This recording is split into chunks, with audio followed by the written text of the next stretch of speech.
guess I better go ahead and start the show because what the hell, this is pretty bad. I don't know. I guess I better go ahead and start the show here because a lot of people are talking about a lot of things that are going on, and I guess I gotta talk about it because there's been a lot of things going on because a lot of people were talking about Robotech, and some fans are not happy about it. Considering that there's been a lot of news and there's been a lot of things going on, a lot of people are talking about the fact that at Anime Expo 2019, they made an announcement that they officially own the license to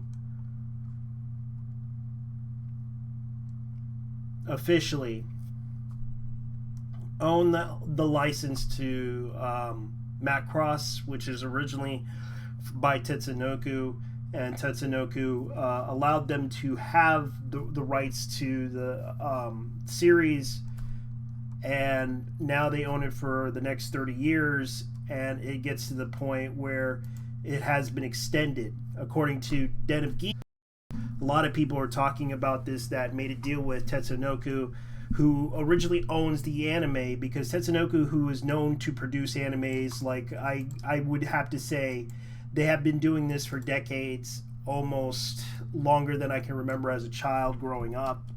Tatsunoko is a production company known as Kabicha Gisha Tatsunoko Productions, shortened to and a lot of people don't know that they have done Gatchaman series, the Neon Genesis. They actually helped produce the series Neon Genesis Evangelion. They own the rights to that.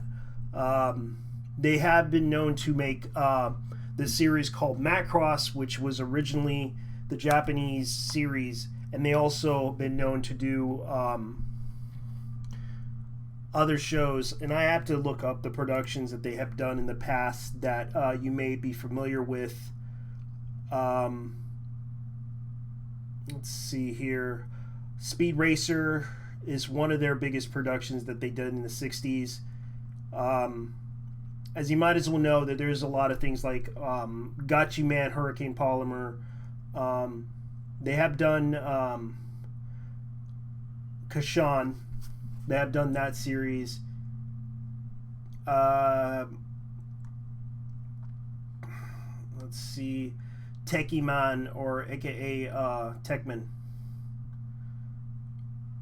or Technoman, as we call it in the U.S. Let's see what else. Gordian Warrior. I remembered this show back in the early 80s when it was, and I actually really liked this show, Gordian the Warrior. Let's see what else. Let me see, what else do I remember? Golden Warrior, Lighten. Yeah, that's another anime series that a lot of people liked. They also did Itsuman Ben, Future Police Hiroshima. Remember that one. Starzan S. That's a weird series. They also did Genesis Climber Mesopedia, which was the third installment of Robotech, which was adapted by Harmony Gold back as Robotech in the Next Generation in 1985. Now, a lot of people talked about Super Dimensional Cavalry Southern Cross, which was also adapted by Harmony Gold, which was the second series of the Robotech Masters in 1985. I really liked the Robotech Masters series. Don't get me wrong, I actually would love to see the actual version of the Japanese version of it, just to see how it is, because I do like the series. They also did Red Phantom Zillion, which I remembered. If I remember correctly,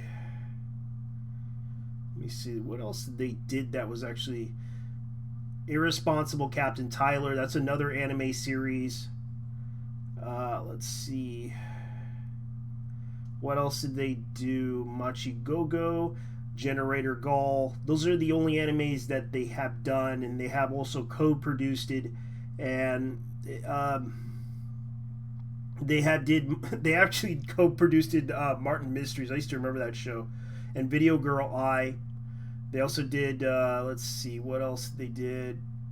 Outlanders, Megazone 23. Let's see, because a lot of their production that they have done in the past, they have done it with them. It's sort of interesting to look at because there's a lot of things that a lot of people talk about. And I'm sorry if my microphone is muffled, but this is pretty much what I can tell you about this. All right. As far as I know, this is pretty much what is going on right now, because they made a deal with Tatsunoko to continue making Robotech in continued years.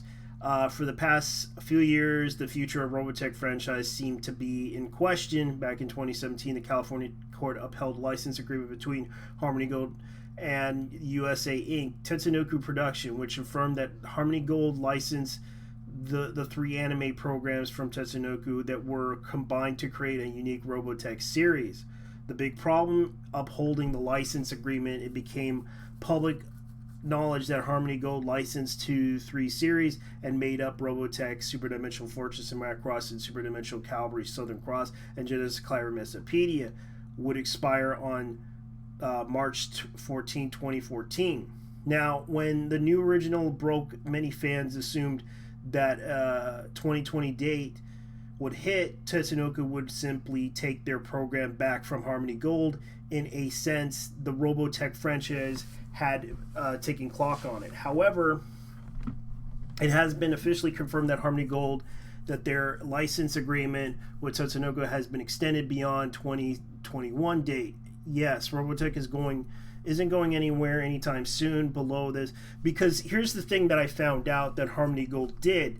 They are planning to make a Robotech movie with the help of Sony, and Sony invested the money into the production, which is a bad idea because they would actually try to fight the licenses and everything, especially if we bring in like Macross series like Macross F and all the other things that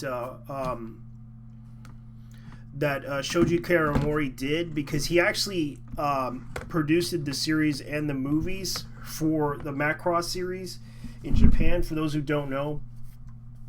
And I felt so bad because Harmony Gold in the past had cease and desist letters on Japanese produced stuff coming to the US, and they tried to block out a lot of the stuff in the US, especially the toys.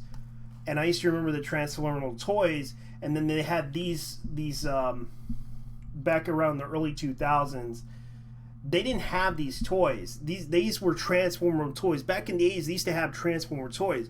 But when you had these old, like, they had these toys that were currently, like, really crappy. They didn't transform like the original toys back in the 80s. And I was just like, wow. And they expect us to buy this stuff.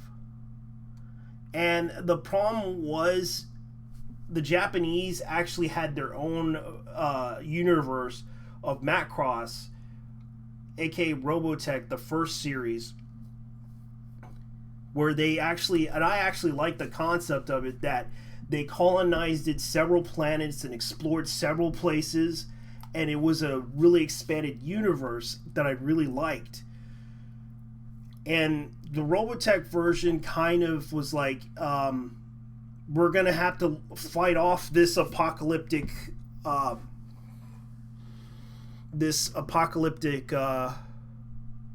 aliens that are trying to end our lives type of situation.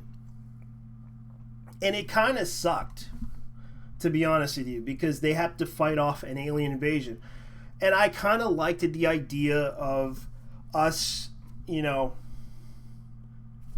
defending ourselves, basically colonizing places, going to other planets, exploring other planets, going to that type of concept. And I really liked it, Shoji Kawamori's concept, because it was more interesting and more exploratory in the universe of Macross.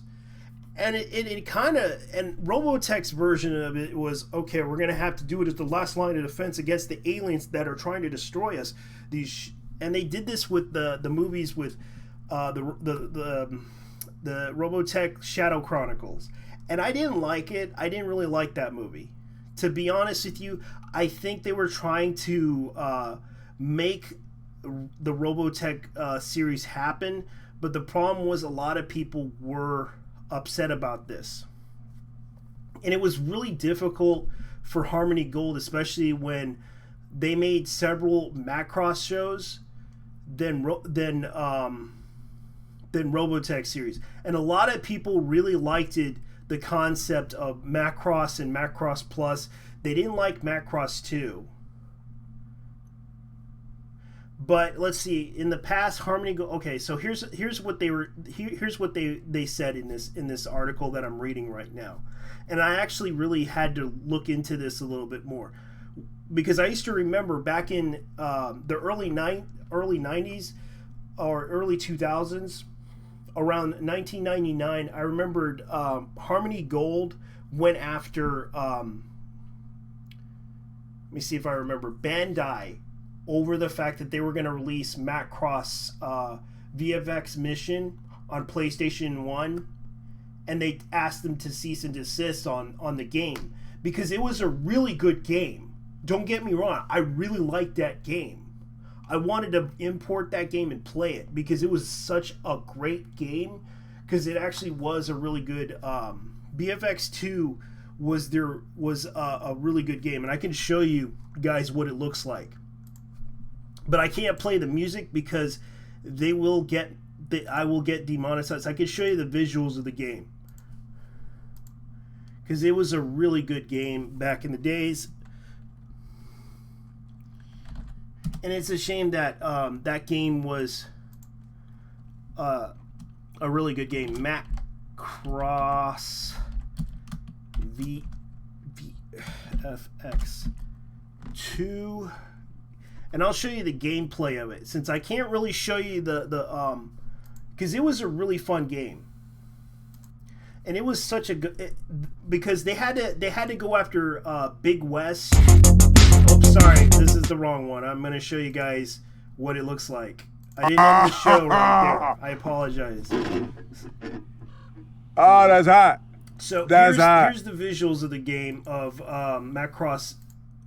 Oh, Jesus, this is the gameplay of it, because they used to do this, and this game was was an interesting game, even though it's like bad quality for me back in those days.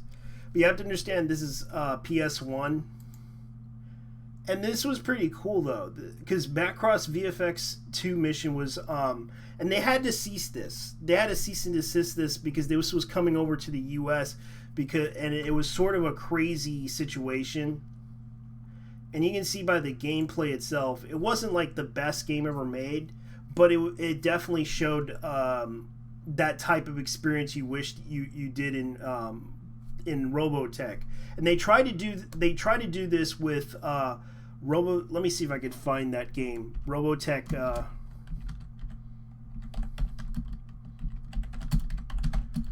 Let me see if I can find the Robotech video game, Robotech Battle Cry. And they did this you can tell that this was their game. And it was a really good game. Don't get me wrong. I think it was a really good game. It's just, you can see right here, it just wasn't really thought of really well. But compared to that, it was okay. But you can tell that they put a lot of effort into making this game. And I really liked this game. It was actually pretty cool because, yes, you could transform on this game too. But this guy was really skilled at handling the game pretty well, because he knew how to play the game. And it was a fun game. And I played the demo of this game, and I remember this level, and you had to fight the ghost. And that ghost was pretty hard too. I tried to go up against it in high difficulty, and I found out it was easy to kill because It was really a tough battle. All I had to do was kept transforming and beating the crap out of it. But this guy figured out how to basically beat the crap out of it without even trying to transform. You can see right here the guy is pretty good. And you can see the gameplay and everything was flawless and pretty perfect. And I really liked this game. Don't get me wrong, this game was awesome back in the days because it was a pretty good game. And you can tell they had like VFX 1. The gameplay was pretty fun. It's just a shame that the gameplay itself wasn't the best, and it was like, okay, you can see right here it can go into jaywalk mode, you can go into humanoid mode, which was another one too, and I remember this game actually did that too. It was a fun game back in those days, and it's a shame that that game never see the light of day because Harmony Gold was such a dick about it. So continuing on, this is kind of what they say. Basically, an extension to all the current agreements were made to the public in 2017. The renewal was actually an extension of the lack of better term. Let's see here.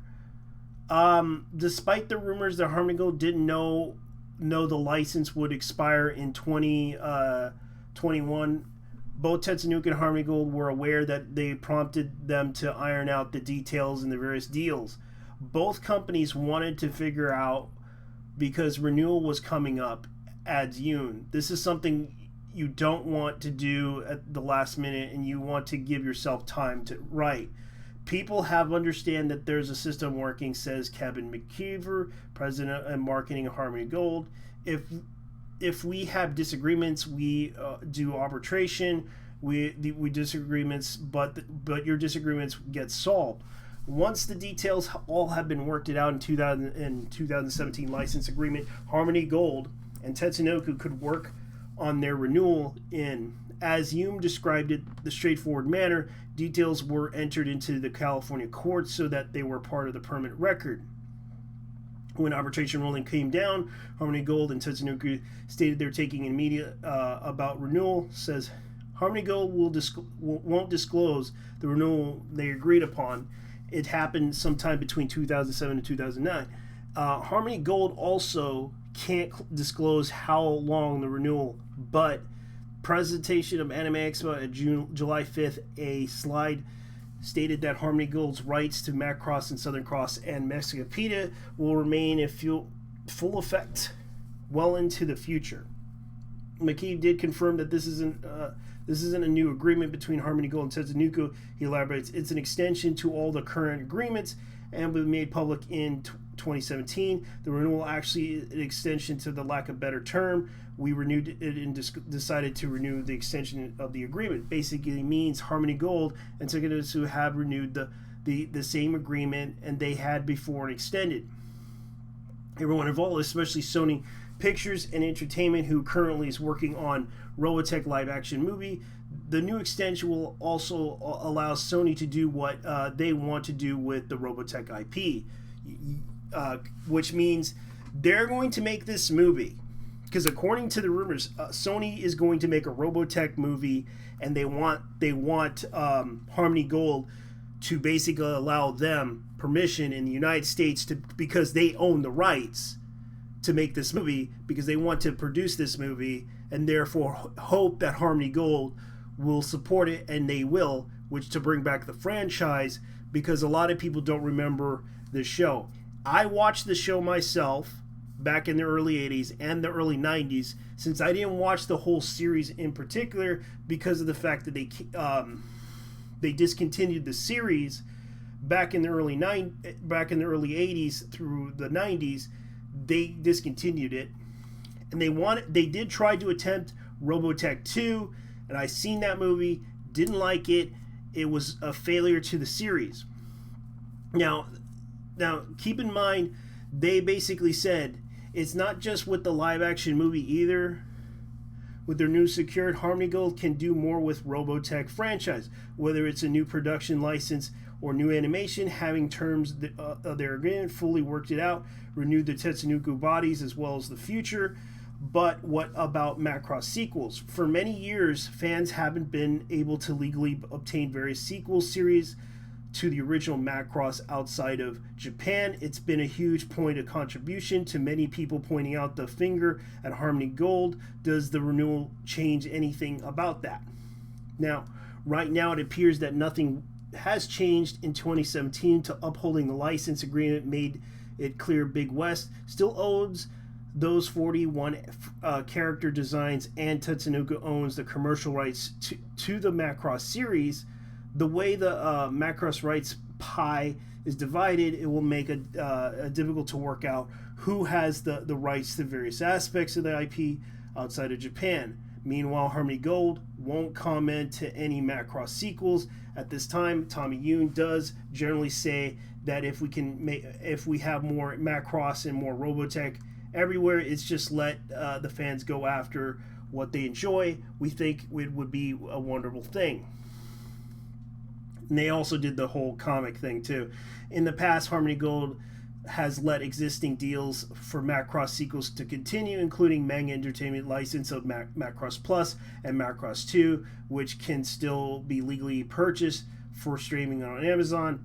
Duh. But you can also get the DVDs and Blu-rays if they sell them. The problem is it's pretty rare. Even the VHSs are still around, surprisingly. They have tons and tons of copies. And I also know that there's you can get this on... I don't know if they're going to allow it on Netflix, but I do remember Netflix had the rights to them too a while back. Yoon assured that Harmony Gold isn't trying to hide any version of the Japanese series. In fact, more credit to give into Tetsunoku on future products. For the past few years, Harmony Gold was credited for various production releases. Yes, they actually did a lot of other... like they did... I know one show that they did back in the 80s, and it was about the history of the Zulu King, and it was called Zulu, and I remembered that was actually a really good series too. That still leaves some rights and issues on the table, but Harmony Gold has a lot of hope Sony may be able to bridge the gap in the legal issues between the various companies. Yoon speculates, I don't have crystal ball, but I think with a company like Sony, they will bring everyone to the table and work the rights out to the future, which I do agree.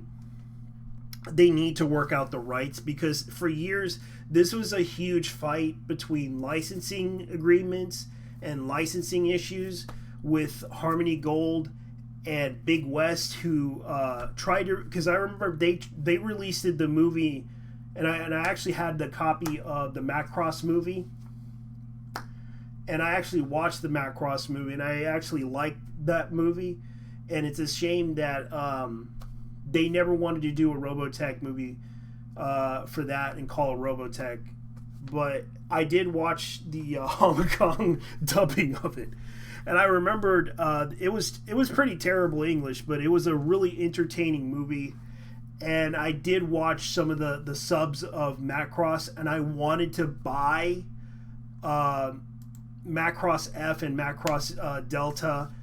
Those two series I want to still buy, and I wish I can get them. But the problem is, I know that Harmony Gold, even though they own the rights to it, I think it would be a good idea to basically have Sony, in hopes to make a difference and try to negotiate with all parties and try to fix this situation. If they do, we will I hope we would see a possible future for this, because I want to see how that works out, as far as I know, because a lot of people are talking about this, and I myself, I'm a little bit skeptical with Harmony Gold, because I understand that they have in the past done some things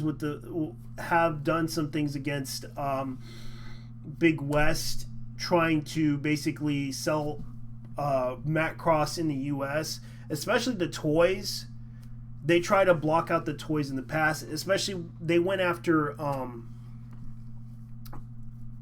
They went after the Transformer. They went after Hasbro over the Transformer. Like one of the Transformers was a six changer, and I believe, and I forgot what that name was. And I can't even. Let me look it up because I know in San Diego Comic Con a long time ago they went after somebody over this, and this was something that that Harmony Gold has been known for. And it's like they basically screwed over a bunch of businesses over this. And this was something that I remembered back into that around the early 2000s. Let's see, 2000 and man, this was like a decade ago. Macross X. Okay.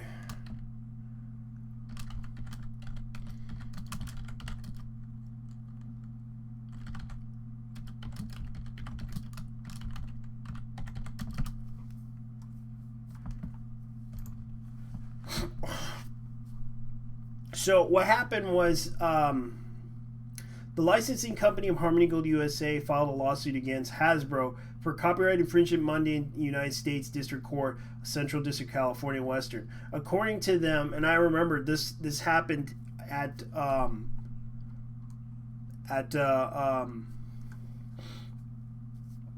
Harmony Gold confirmed the legal stuff, preparing statement. Harmony Gold license, and it was like what happened was a separate Hasbro licensed a 1/5 55 scale toy of VFX Valkyrie variable fighter from Macross in the 1980s and released the toy in a different color as Jetfire, which apparently this is what happened.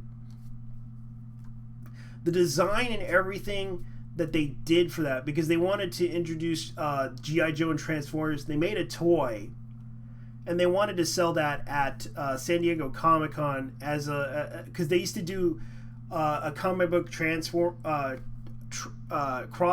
in the past, and I know this for a fact. They had done G.I. Joe Transformers, Star Trek Transformers, and they did a lot of crossovers. But this was an anniversary of G.I. Joe and Transformers. I used to remember the GoBots crossover with the Transformers a long time ago, because it was kind of a weird thing. Let me see if I can look it up.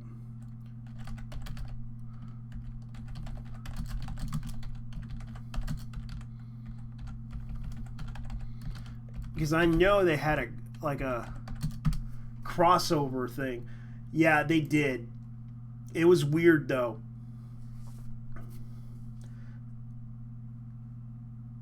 And it was a weird thing.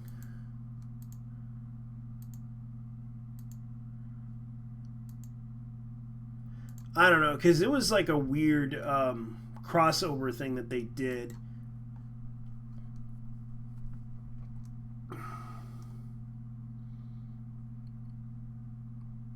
If I can remember, the GoBots, they did like... that was a weird thing. As a result, War Transformers and GoBots have been linked to... Okay, so if I remember correctly, the challenge of the crossover fan, there was like a crossover with the GoBots, and I can't remember if it was a true, because I remember there was a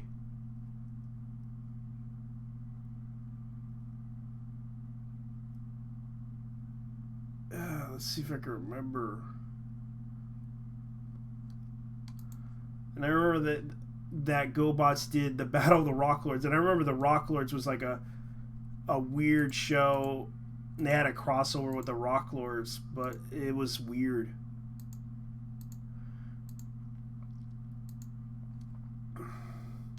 And it was a weird movie.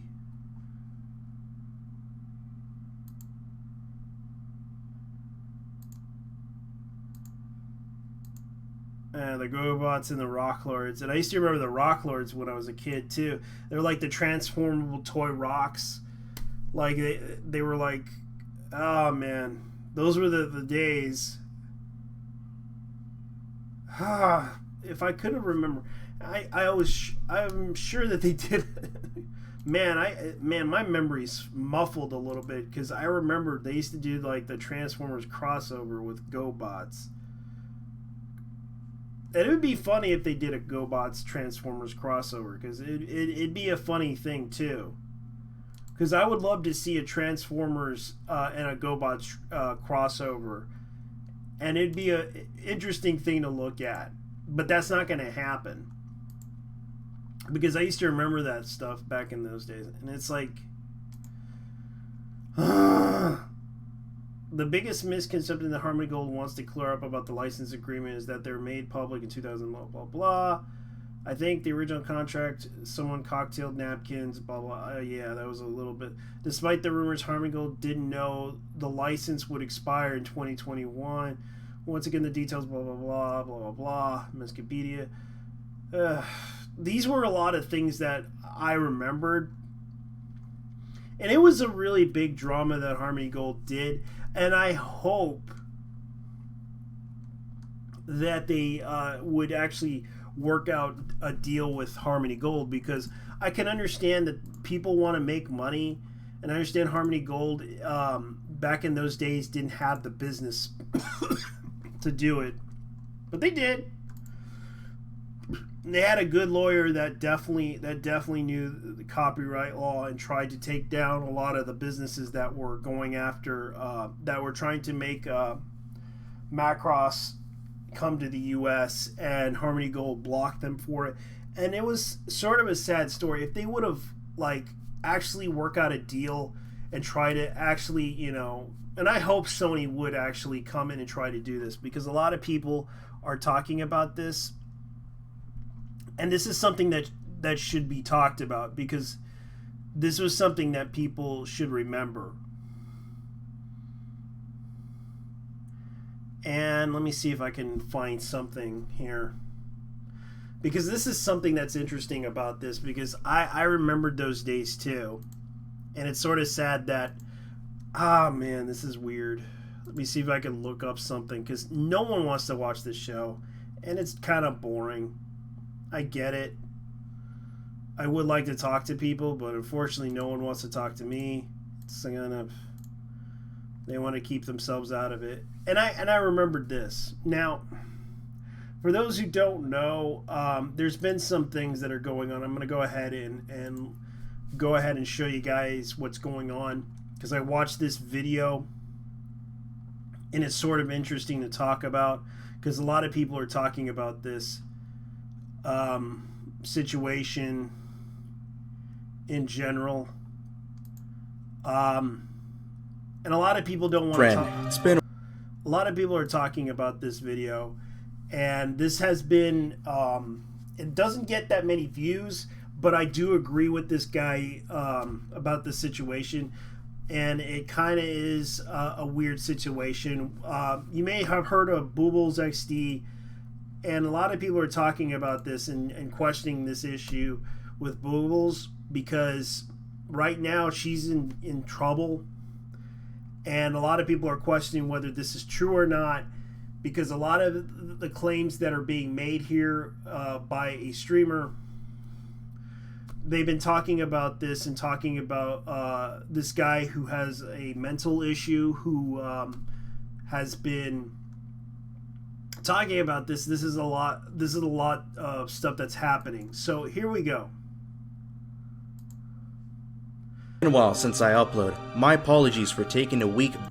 Alright, hold on, let me go ahead and show you guys the visual of this. Let me go ahead and do that right now. Here we are. Oh, that's hot. That's hot. Break off from YouTube.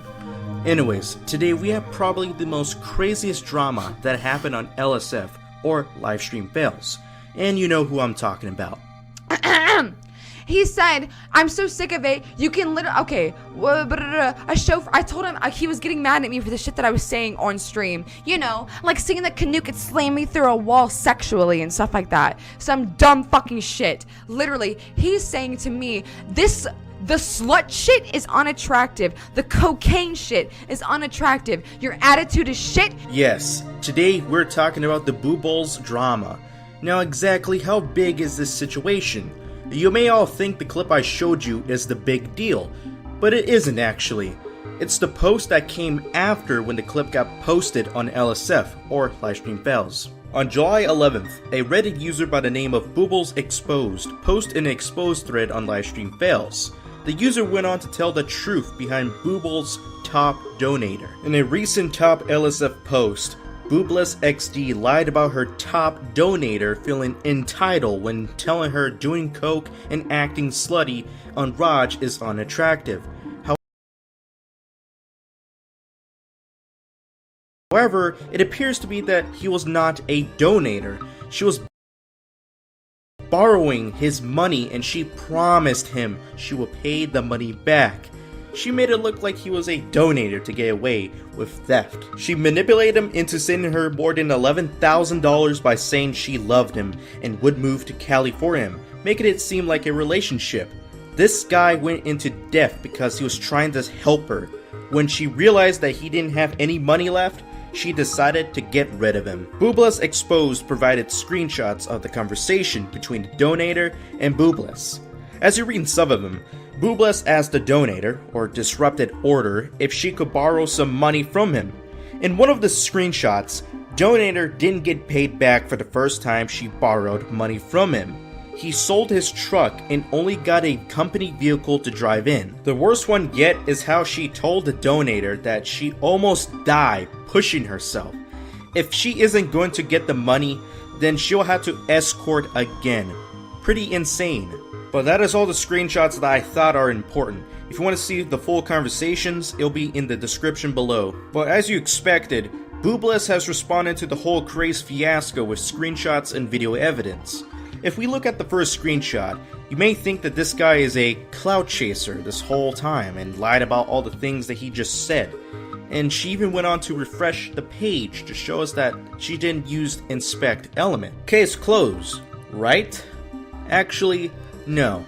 Boobles Exposed went and updated the Reddit post with this message. Update. I am not disrupted order. At the moment, Boobles is manipulating this poor guy more into forcing him to DM her that he faked the screenshots. I just talked to Boobles and disrupted. He says he doesn't want her job to be ruined, and that's why he DM'd her on Twitter saying the screenshots are faked. I have witnessed her laughing at him when she was lying about being in jail to get money from him to bail her out. After seeing how she took advantage of a guy who is mentally unstable who tried to support her financially because he loves her, I was disgusted. Now, by saying she's going to kill herself, she's trying anything to clear her name up. The guy does not realize how he is putting himself and his child in danger in case he wants to sue her in the future to get his hard-earned money back. We don't know what to do because this woman is controlling him so deeply that he's even afraid to talk to us privately because he doesn't want to lose her. She does not care about him. She's a bad person, a liar, a manipulator. We have no gain from any of this. We just want to save this guy without harming himself more. At this point, we don't know how to save him from this situation. We tried to help him to clear his name up, but from now on, it's his own responsibility to take his faith into his own hands. It's pretty fucked up that this man still loves her even when she robbed him blind. I hope this man does the right thing and talk with the Reddit user. Scamming is one thing, but manipulating someone into giving you cash thinking that you almost died or you came out the hospital is completely fucked. But if Boobles Exposed was telling the truth, this is a felony fraud case that she could face. But that is all I have for today. If anything happens, I'll make sure I'll upload the video about this situation. Anyways, I hope you enjoyed this video. Click on the like button if you do enjoy it, and maybe subscribe to my channel for more future content like this. But anyways, I'll see you soon in the next video. Peace.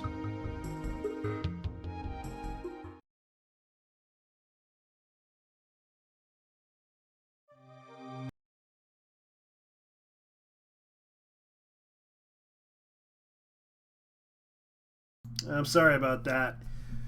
It sort of was a sad story indeed because the guy is mentally unstable and a lot of people are talking about this situation. Quick update, I might as well say this to you guys. I'm getting a PC next Tuesday, blah, blah, blah. I went apeshit on Sluzzo's video making I thought to myself, why not get a PC instead using using a laptop, blah blah blah. Yeah, this guy. A lot of people are talking about this and felt what happened was sad, and a lot of people avoid this because this is a sad but stupid story. Because the guy, a lot of people I can understand say it was stupid of him to do this because, and I do agree, this guy was mentally unstable.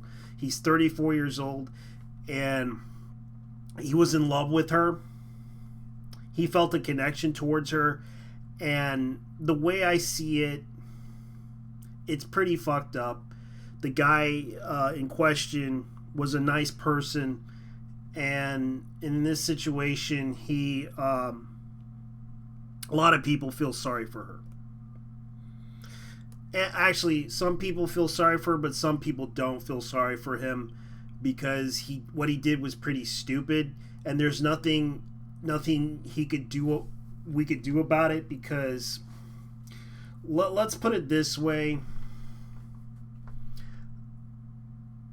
I used to remember someone that did that to me, and I really felt upset about this because I took a lot of shit in the past, and sometimes, it wasn't worth it, and I can relate to that because I took a lot of shit from people. I took a lot of abuse from people, and sometimes, when you try to fight back, they don't like you doing that, especially other people, and they try to villainize you because you fought back against the person that tried to abuse you.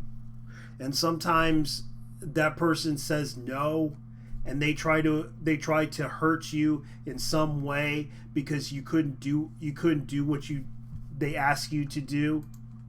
And that happens a lot in life. You can't really, in his mind, he thinks he's doing the right thing. He thinks he's trying to be a good person. But at the same time, when you have a person that's being demanding in that situation, it's time to go and leave. Don't even bother to take that person seriously anymore, because that person demands that you do this for them and that for them, and also expecting you to, and says they love you and all that other stuff. No, they don't. And that's why, it's always the good, and you wonder why when women say, where are all the good men at? And that's the thing about a lot of people don't understand. There aren't any good people, because stuff like this can happen. And it does happen.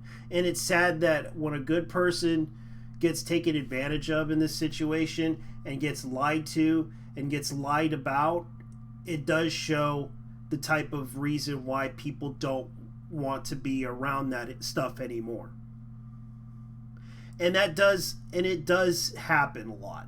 Some people ignore it, some people have to deal with it.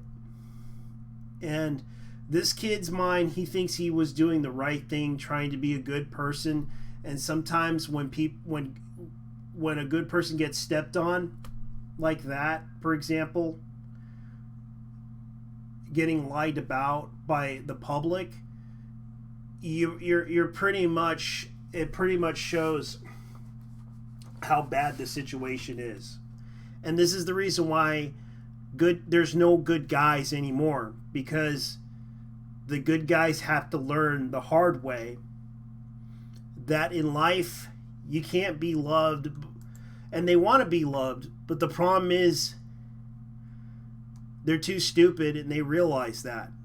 They fall for it too much, to the point where some women don't want you. There are good women and there are bad women, and sometimes you can't really fall in love with anyone, and you got to learn to move on and learn to love yourself. And you have to live your life and love yourself. And that's the problem with this kid. He has to learn to love himself. The problem is he doesn't.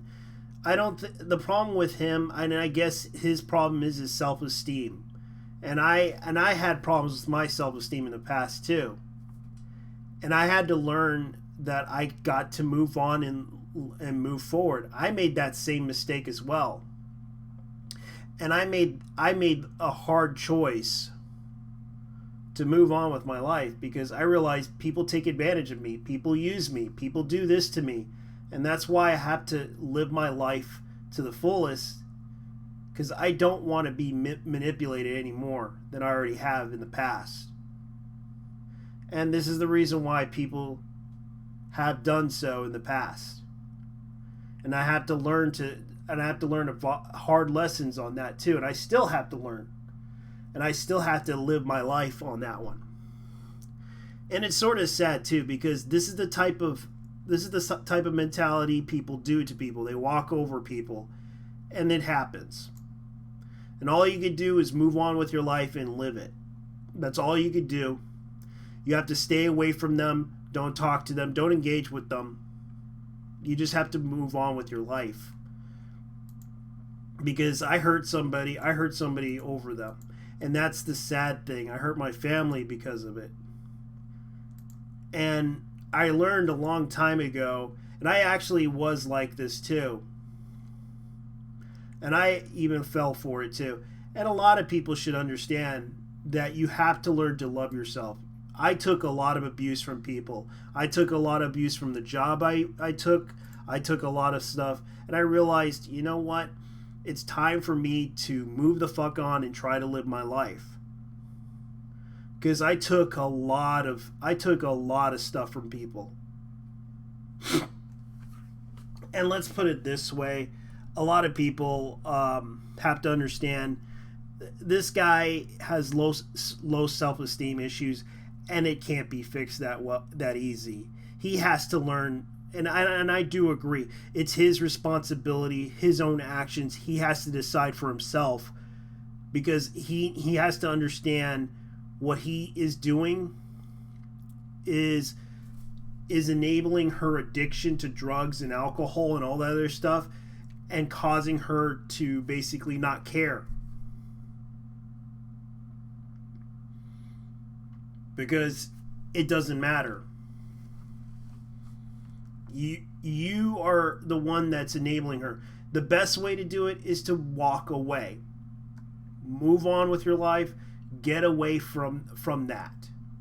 Don't give her any money. Don't do anything. Just live your life. You're not going to get any of that money back. You're not going to get any love from her. You're not going to get anything. It's time to move the F on and learn a hard lesson. Because I lived that life too. I took a lot of shit. I took a lot of stuff from people. And I have to live that life and learn that hard lesson. And it's time to move on. Don't get mad at her. She taught you a really hard lesson in life. And you have to move on. Don't talk to her. Don't even bother. Just find somebody that you can trust and talk to them. Like the people who actually tried to talk to you and tried to reach out to you to help you. Because this does happen. This does happen to people who get abused. And this is the type of thing that happens a lot. And I think it's best for people to understand and move on. And this is something that I do agree. If this is true, if not, then it's a really sad story. So I have to go. Maybe I'll probably continue on doing more. I'll just move on to the next topic, because a lot of people are probably talking about this, because this is something that because this is some weird ass shit that's happening. So I guess I better go ahead and talk about this, because this is I know this is a boring topic, and this is something that you get. Damn it. I hate this mouse, but I do love the fact that this mouse does a lot of things.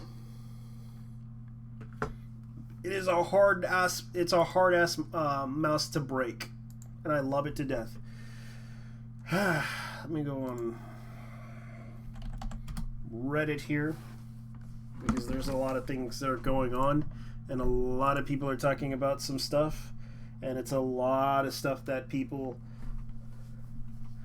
lot of people are making, and I have to applaud someone, because finally Scarlett Johansson finally has the balls to basically speak up about the issues, and I can understand that this is something that Scarlett Johansson's comments made an authentic casting debate to have been taken out of context to efforts to support diversity in film. The actress came under fire in 2006 playing an Asian character in Ghost in the Shell and canceled plans last year to portray a transgender man.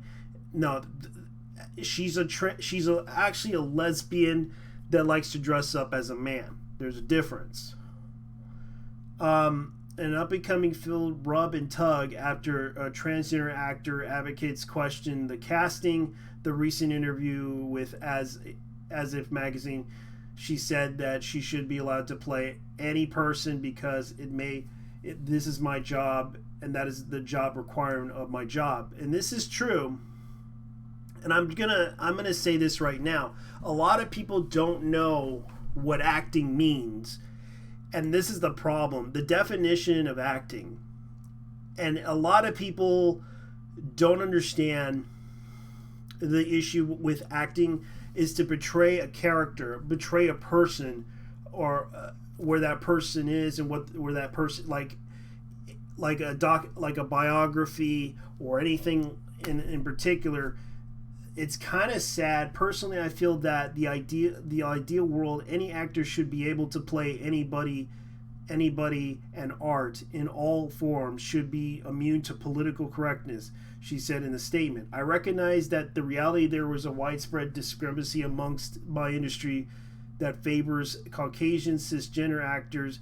That is not every actor that has been given the same opportunities that I have been privileged to. Like, for example, Jackie Chan had given the privilege to get movies done, even though he was 50 or 40 in his 40s, and he was still doing movies, and they gave him the opportunity to bring his movies over to the US, and he actually did a lot of movies. And a lot of people really liked Jackie Chan, and he did Rush Hour with Chris Tucker.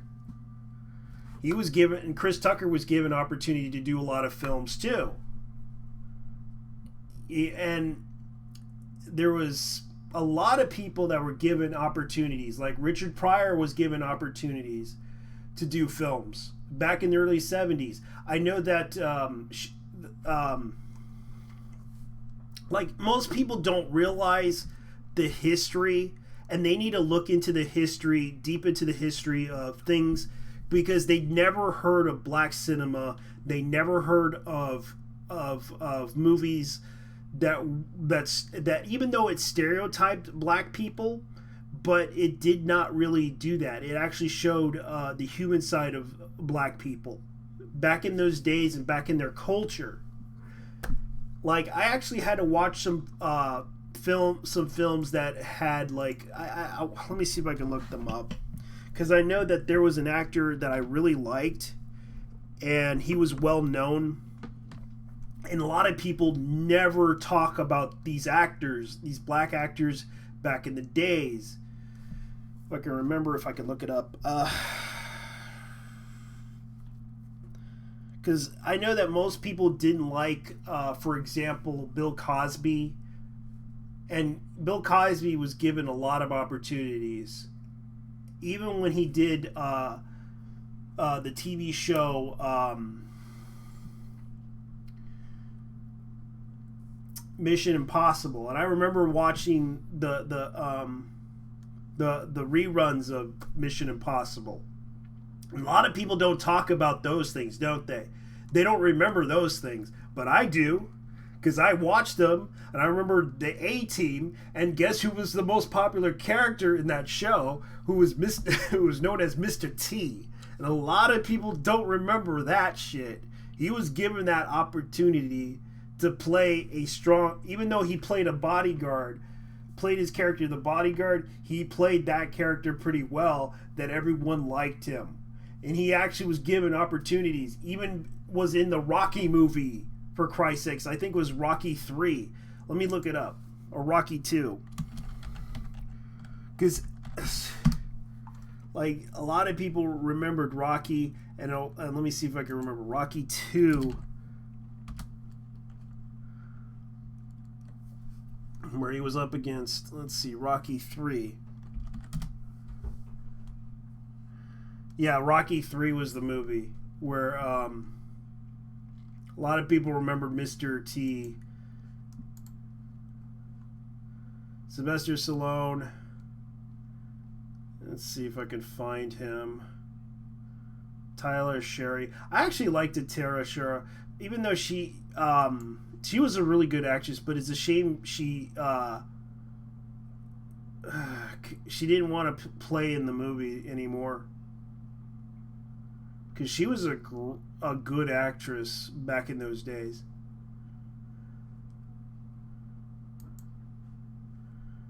And they had to kill her off because Mr. Chi, Clubber Lang. A lot of people remembered Mr. T.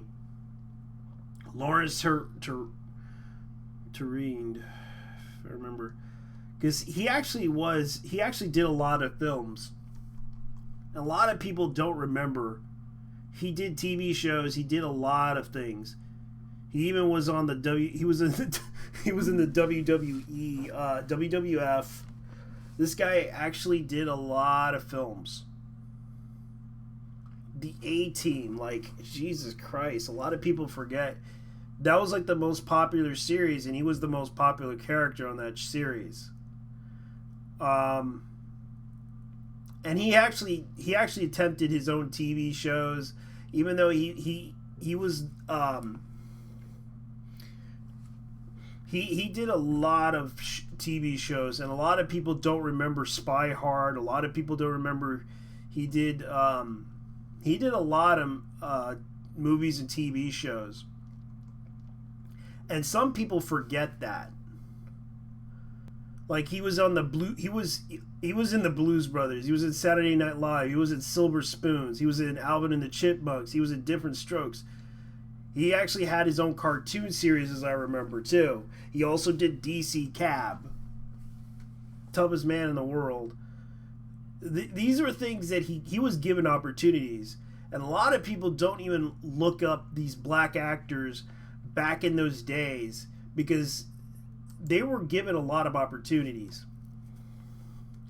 Like, I know there was a guy named Robert Townsend, and a lot of people don't talk about Robert Townsend. He tried to help Hollywood.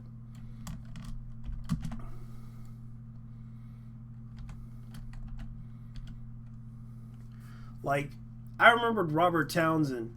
He did a lot of movies. He tried his best to make films. Los Americans TV series. He was in that show too. Like, I remember he acted in several films. Wrote several films. Actually he produced a lot of shows too. He did his own TV series. I remember he was on the WB, for Christ's sakes. He had his own Hollywood show, Robert Townsend and His Partners in Crime. Robert Townsend and Partners in Crime TV special. The 5 Heartbeats, The Meteor Man. He produced that. Townsend Television. The Parenthood. He did The Parenthood. He produced that one. But I do know he did a lot of shows. He also did the Black Lightning TV series. For those who don't know, he actually played in he played in the show. A lot of people respect Robert Townsend, and I do too, because he actually did the work. He actually had, because he actually did help do Richard Pryor's show. He actually helped do that. He did a lot of comedy back in those days, and I remember he did Hollywood Shuffle. He acted in that movie. He written in that movie. And I do remember the Parenthood TV show back in the early 90s, and he was pretty good at that. And he did I know he did he actually helped produce that the Warriors. Oh yeah, he did. Oh yeah, he did also do the Warriors movie, the B movie. Streets of Fire. He did a lot of stuff in Hollywood, and a lot of people don't talk about this diversity stuff. Like, they don't talk about what happened back then. They talk about the future. They don't talk about those things. They don't talk about The Rock doing the movies. They don't talk about a lot of things. They don't talk about the diversity back then. They don't talk about those things. They just talk about all the negative stuff that's happening now. Because a lot of people forget a lot of that stuff, and I understand it's better to move forward and move on to and think about the future type of thing, and I understand that. But without the past, there can't be any future. Because that's how that works too. And it's kind of sad that people don't talk about those things. They don't talk about like black westerns, for example. Like, I seen black westerns.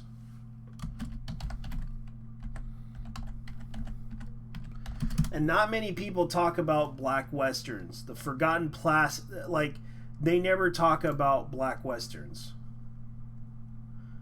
Like, I gotta watch that one film that someone did.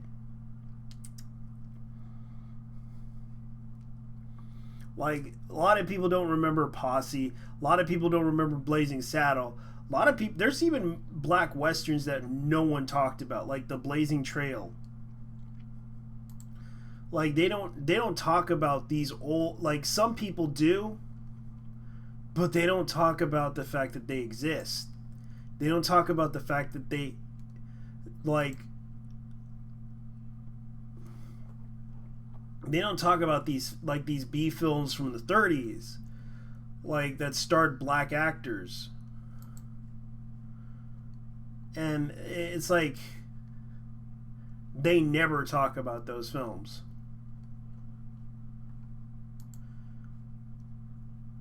Like, I'm pretty sure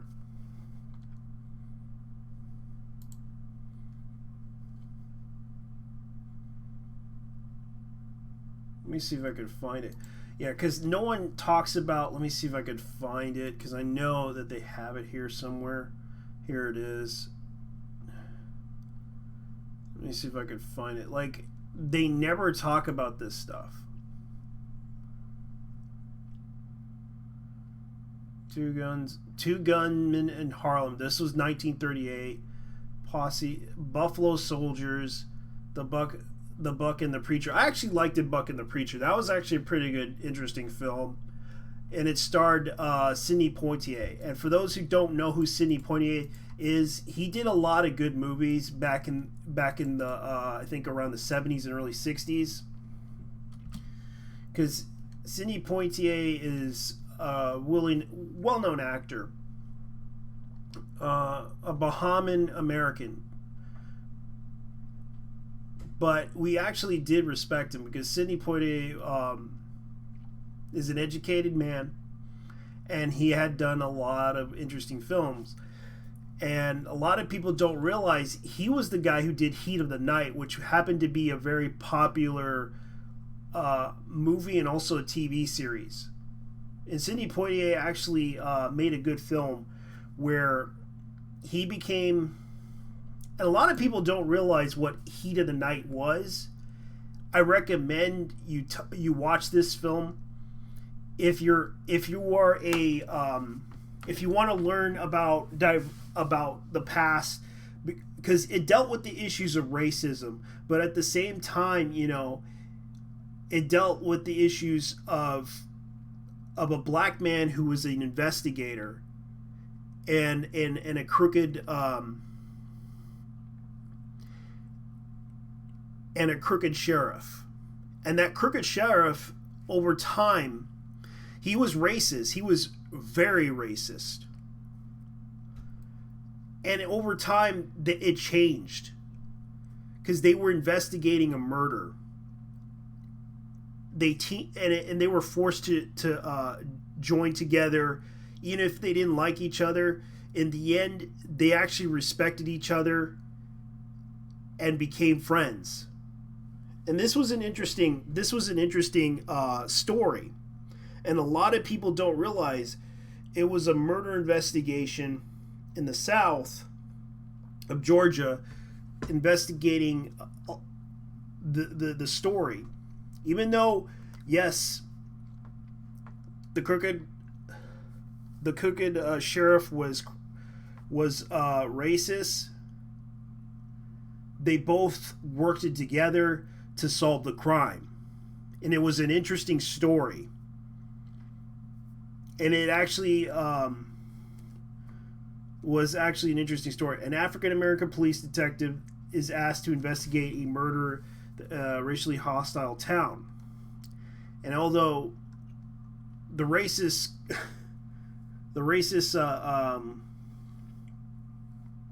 sheriff was racist, over time he changed. Even though they went through situation after situation of racism, it kind of was, because they both were trying to solve the murder, and they both agreed that they had to solve this murder case. And it was a really good movie. And it's sad that people don't bother to look at those type of things back then. And it was really interesting. It was a really interesting story, because they were trying to work, even though they didn't like each other, they worked together and realized they want to solve this crime. And they had to solve this crime for the sake of because it was the right thing to do. Whether you think about it or not, because even in the TV show they change. And you have to look at some of the movies that they did. Like Sidney Poitier actually did a lot of good films. He did the Defiant ones. He did in the 50s. He did the Defiant ones. He did in the 60s. He did a lot of films. And a lot of people don't realize Sidney Poitier actually did his fair share of credit in films. And he got a lot of opportunities to do those films. From the 60s to the early 70s, he got a lot of opportunities, and a lot of people forget that about Sidney Poitier, and yet they don't acknowledge this. And that's the sad part about history, that these people don't know about. They don't talk about those things. They basically try to erase it to replace it with their reality. And they don't respect the past. They only respect what they feel should be respected. And the fact that Sidney Poitier deserves some respect, because he actually did make contributions to society, even if you don't realize this. And this is something that people should address, because this is something that people need to understand. You know, these people, like for example, Mario Van Peebles. Like, I gotta give him credit. His father actually, even he got opportunities to do films and TV shows. And it's a shame that not many people give him the credit he deserves, because he had done New Jack City, and I remember that film. It actually was a pretty good show. It's a shame that his TV show Superstition didn't last that long. And I actually liked him in Heartbreak Ridge. I actually liked I understand that his father did a black exploitation film, but he did a lot of good films. Because his father, Melvin Van Peebles, A lot of people don't know him, and he contributed a lot to make a lot of black films. A lot of people don't realize this, that he had done films in the past, and he's still alive to this day. Out of respect for him, you know, he actually made a lot of difference contributing to society with his films. And not many people realize this, but he made himself known. He made films. He got his chance to make the baddest motherfucker ever. Like he basically was known for that. Like sweet back. Badass. Like sweet back, badass. And it was actually like he did a lot of films, and a lot of people don't realize that he contributed to a lot of the stuff. Oh man, and a lot of people forget that part of history. They don't discuss this. And out of respect for him, he tried to do comedy, he tried to do a lot of things. And this is the thing that most people forget about him. He has made films. Same with his son. He made films. And I used to remember he did Solo, and a lot of people used to joke around about Solo. I used to remember that he played like a cyborg, and I think it was an android cyborg. Because let me see if I can look it up. Because Solo with Mario Van Peebles. And I remember that film too, because he did a sci-fi film where he basically played an android military weapon, Solo. Mario Van Peebles is designed to put down Latin American rebels, but when Solo arrives, machines feel compassion for the rebels fighting for freedom. Despite Solo's design, he begins fighting the people he's supposed to kill when his creators, including General Haynes, Barry Corbin, attempts to bring him back. He flees, but the military doesn't give up. They send an upgraded android into the field to take on Solo and the villagers down. And it was a really good story, especially Adrian Brody was in that film too.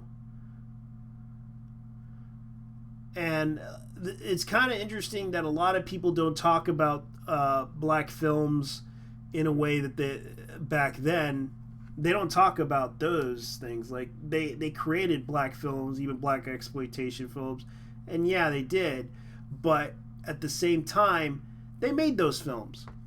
And it's sad that people don't talk about it. They don't bother to say anything about these things. And that's something that I kind of relate to. And I'm sorry that I don't really talk to people that much. And I wish I could talk to people, but unfortunately no one wants to talk about anything. It's cringy as hell on this show, and I get it. So I'm going to go ahead and move on to the next topic. Okay, Lasha Lynch casted the new 007 in James Bond's 25, but Daniel Craig is still James Bond. Project Phoenix Kickstarter backers gauges interest in legal competence. TurboGrafx mini library revealed. Release date in March 16, 2020. Let's see here. Ubisoft will sanction gamers farming XP in Assassin's Creed Odyssey story creator. Let's see here. What can we talk about that's interesting that we could probably talk about? Pathfinder, Kingmaker, Nope.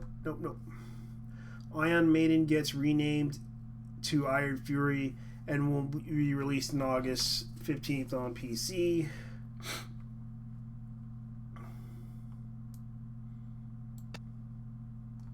How's it going? Let's see.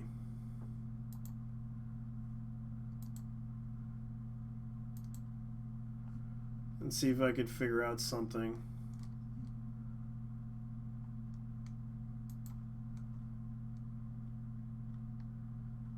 Yeah, a lot of people are talking about this.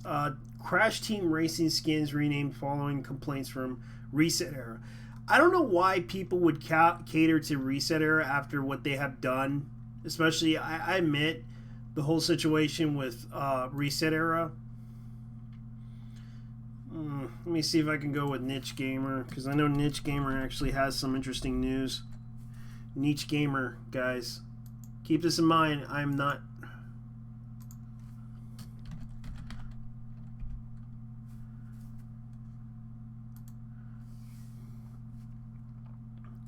Let's see here, because I want to talk about something here. Lethal League Blaze now available for console. Let's see here. Tenchi Muyo Ryoki anime is getting a 5th season. Yay! I'd like to see another 5th season of Tenchi Muyo. Let's see. Oh yeah, speaking of which, a lot of people are talking about this. Yes, they're talking about this because I know that here's something interesting. So you're gonna see right now. Oh, that's hot. Get this down. That's hot. Yes, they're making a play, a theater play, and I know the Japanese actually do productions of anime adaptations to theater, and it's kind of weird though, but it's funny. They had done like visual, because I know they did another version of Legend of Galactic Heroes in theater production. I know that they did that too. They also did Ranma 1/2 in theater too, and I know that they did this in the past with anime adaptations to theater, and it's kind of interesting. It's kind of an experimental thing, but yeah, they actually did this, and it's kind of funny, and it's like the weirdest thing ever. Because I know they did like Legend of Galactic Heroes in theater. Let's see if I can look up something else that we could talk about. Because I know that this is pretty boring stuff. Because let me see if I can show you guys the new Tenchi Muyo series. And I thought it was pretty cool though. The Hot Heels of Tenchi Muyo is getting a live action stage adaptation. Anime Studio Ace has announced the news of Tenchi Muyo Ryoki. Ova's series stated and all getting a 5th season, which is hooray. I just hope, I wish them best of luck because this is interesting because a lot of people are talking about this new Tenchi Muyo series. And I hope they do a good job with it because a lot of people are talking about it. And this is kind of weird though. Let's see. Let me go look up something because I know this is some nerdy shit that people hate. Because I guess I better go ahead and show you guys some stuff. Because this is some boring, cringy ass stuff to talk about.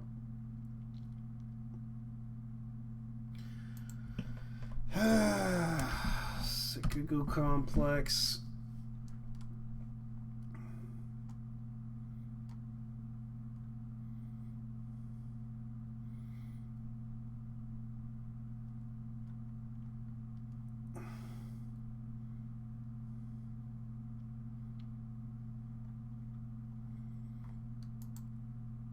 Let me see here.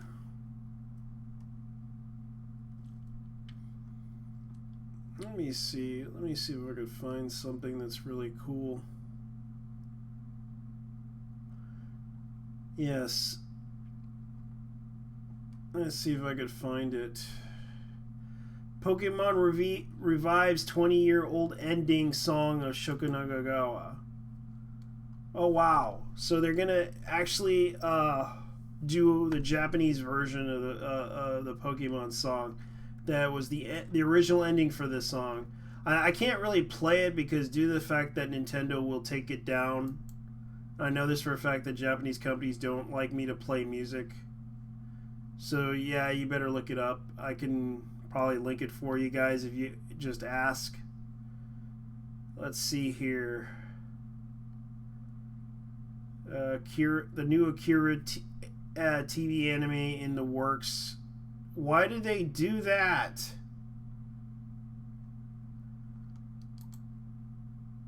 Why are they making a TV series? I don't get it.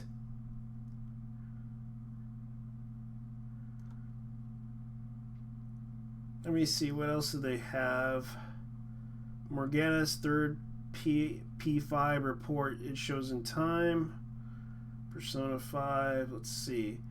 Yeah, a lot of people are talking about the official Nintendo Switch Lite. I kind of want one, but at the same time, no, because here's the problem with it. It lacks features. Like looking at the according to the website features of this, and this is something that Nintendo kind of, it lacks a lot of features. And let me see if I can look it up, because I'm trying to look this up. Let me see, because I know that they have it, and it's like, where is it? Because I know the Nintendo Switch Lite is kind of a... Because this is what the Nintendo...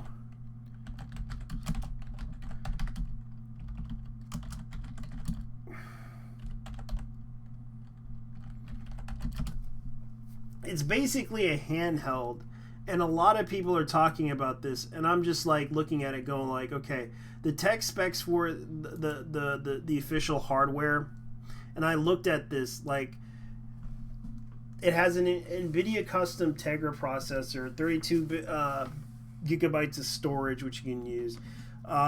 Visual output is okay. Let me see. The only thing that it lacks,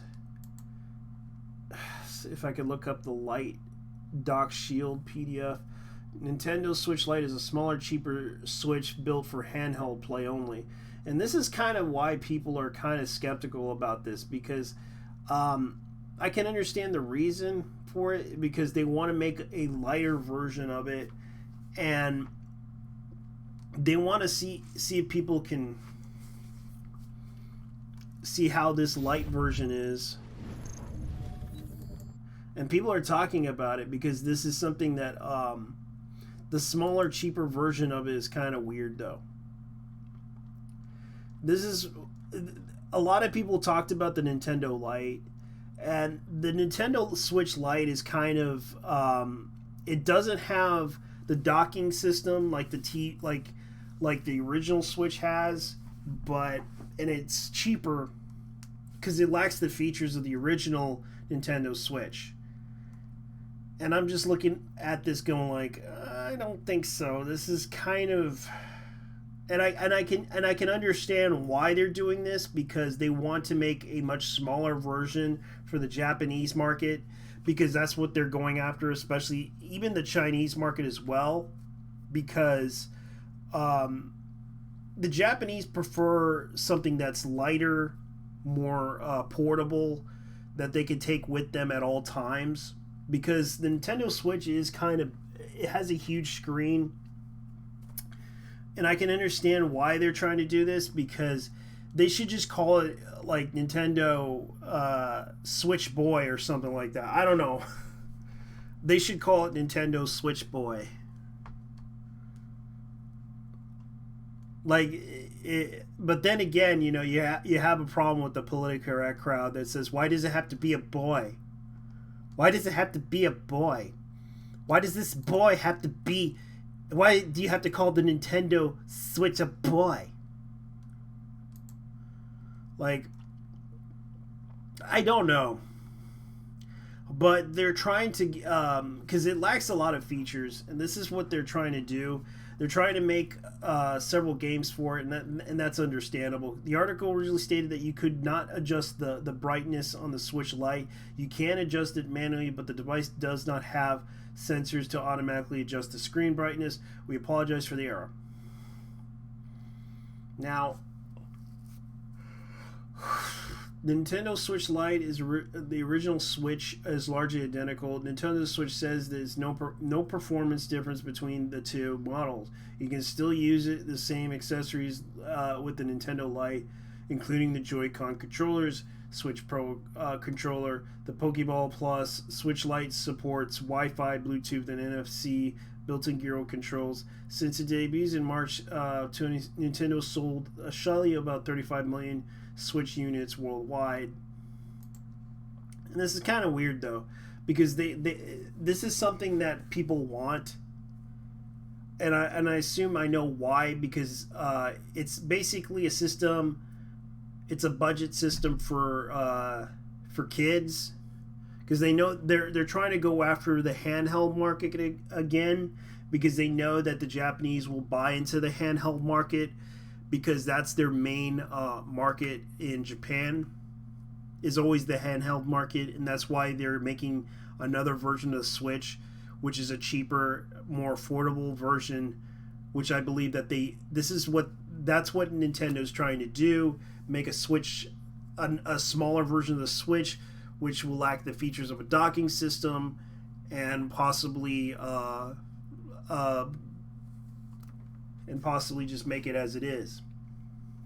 Now keep this in mind, I have nothing against Nintendo. I understand what they're trying to do. They've always been doing this for many years. They always want something that could be portable and affordable for the average, because their main goal is family sometimes, and there's also a lot of things that a lot of people talk about, and this is something that that's been talked about before. And I'm not going to try to disrespect Nintendo. I understand what they're trying to do. And this is something that people have been saying about this for a while. And it's not big per se. And I'm not holding it against Nintendo, because I understand what they're trying to do. They're trying to still get into the handheld market, which I know some fans will buy this, and they will try to do this as a way to get more money out of it. But the problem is, a lot of people bought the Nintendo Switch, and I can understand that they want to go into the handheld market again, and that's understandable, because that's what they're trying to do, and that's something they want people to follow up on. I don't hold it against these people, because this is something that they want to do. This is something that they have to decide for themselves, and this is something that they would have to deal with. I am not going to hold it against them. I am not going to try to get mad at them. And I guess this is it, because that's pretty much what Nintendo's doing. And that's what they possibly are planning to do with the Nintendo Switch Lite. Hopefully it will succeed, because I know in Japan they will buy it like hotcakes, because it's Nintendo. They trust Nintendo. They feel that Nintendo is a good system, and I understand that Nintendo right now wants to grab that market again with a handheld market. So as far as I know, this is something that people are talking about, and this is something that this has been talked about a lot, and it's pretty muffled up. And I know this show is pretty cringy as hell, so okay.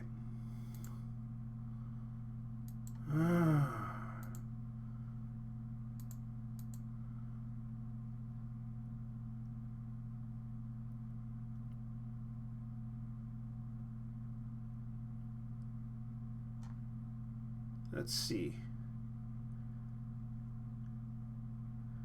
Let me see here, because I just got to look up some stuff. Reddit. Let's see. YouTube. Let me see. Twitter. Because there's a lot of things that could go on.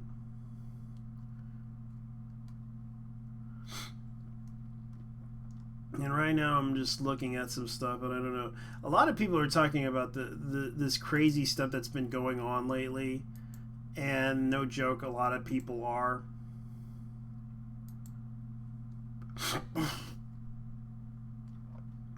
Let's see.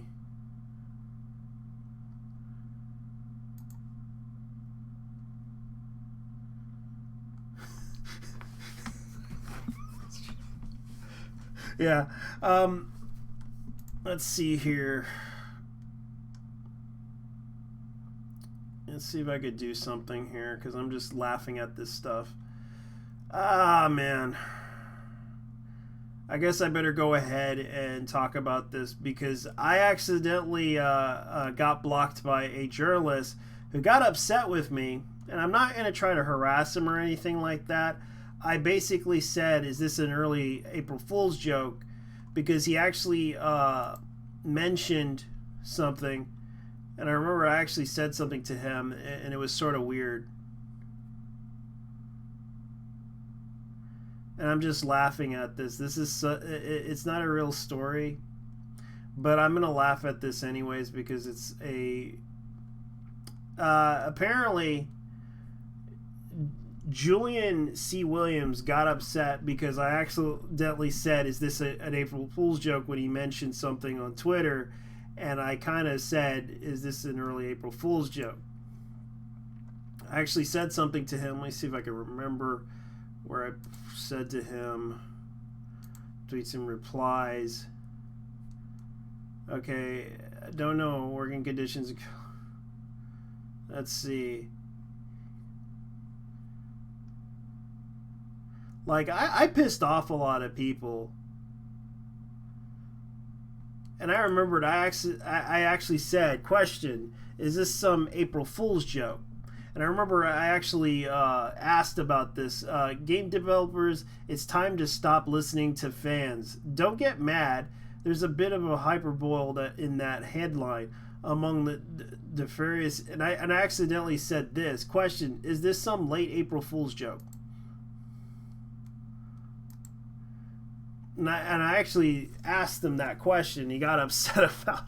And I got blocked by people that asked about it. Let me see if I can remember something here. Man, these chicks on social media, man, they really are trying to go at the market right now.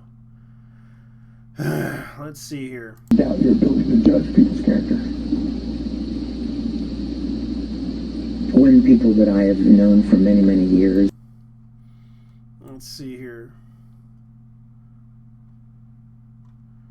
Man, there's a lot of things going on, and I gotta look up some stuff, because a lot of people are talking about this stuff. It's sort of crazy. It's a slow week, and a lot of people are talking about some weird things that happened. See if I can find it. Oh man, this is really crazy, because I know that this is something that a lot of people are not really talking about. It's basically, a lot of people are avoiding the trouble. Let's see here. Nintendo. Let's see here. What's going on? Yeah, because I'm looking up some newsworthy stuff, and it tends to be a little bit of a bad discussion. So right now, I'm just like bored as hell. Anyways, I'm just gonna probably see what I can find out on social media, because a lot of, and I actually, if anybody wishes to come in and try to shit on me or something, go ahead. I don't really give a shit, because I'm just doing this live stream right now, and you're welcome to come onto Discord if you want. Don't worry, I don't track people, I don't send them to jail, I don't do that stuff, but I will mute you if you go overboard on stuff. And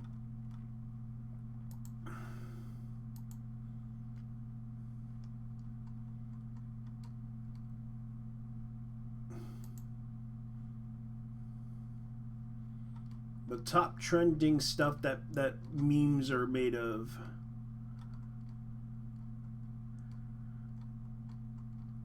Let's see, because I guess I better go ahead and talk about this, because this is something, and I'm not going to try to harass anybody or make anything mean to anybody, but here's the thing. When people try to honestly, and I know YouTube right now is doing a new policy of ending harassment towards other YouTubers, and I really hate when that Mouse drops, slips off the ground. I will say this. I understand there's a line that people cross, and sometimes that line can cross over with other YouTubers, and sometimes that line can be a little bit bad. I understand that some people don't like this line to be crossed with anybody. And here's the problem with these people, and I understand that people don't understand this issue, and this is something that people can disagree with me on, and I understand that some people may not realize it, but there are limits to what people have to say about harassment. And sometimes when you try to expose something like a scam and you feel that this person's doing a scam, people would probably say it's people try to warn people, and sometimes, you know, I've seen this happen before because people try to warn somebody that this is a possible scam, and then sometimes the people who like, for example, Reddit tries to stop this and try to silence the person questioning everything or silence everything, and then suddenly finds out it's a scam. And I understand that some people may not like this, but there was a lot of things that went haywire, especially when we found out that the person in question tried to pose as a woman, and then that woman, and it turns out that woman was a man who tried to pose as a woman, and we also found out that he also tried to ask for nudes from women online. This has happened before, and a lot of people tried to point this out, that this person is scamming people, this person is trying to ask for women's nudes, this person was doing this, and a lot of people started to question this person's behavior online.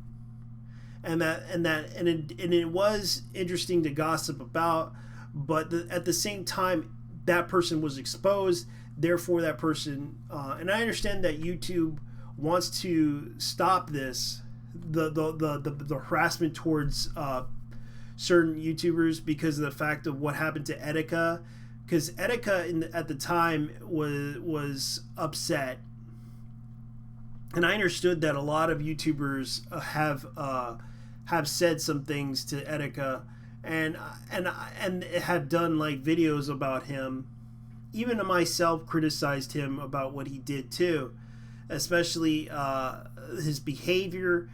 And I can understand that he was just playing around, but at the same time, you know, it was questionable, and it was sad that he killed himself.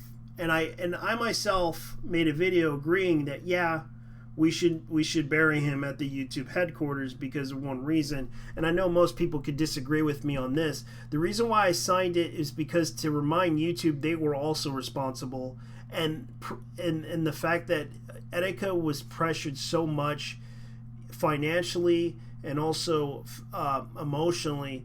He was pressured to be a YouTuber, and I had to agree with someone's talking points about this, that he, as a YouTuber, was so pressured into entertaining people, and it's sort of sad, too, what happened to him, that he kind of went crazy and was emotionally disturbed by all of this, and he just killed himself.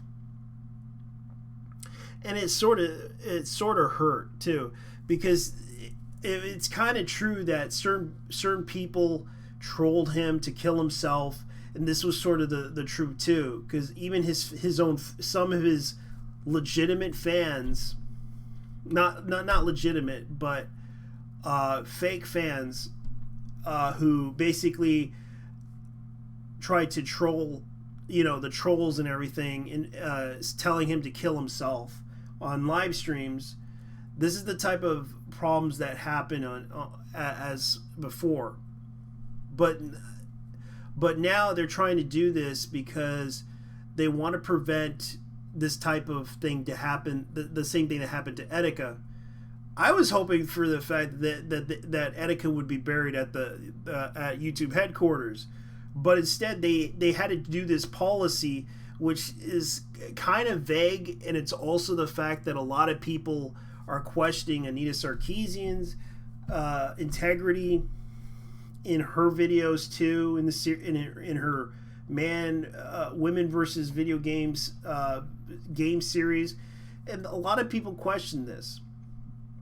I question whether or not she did some stuff.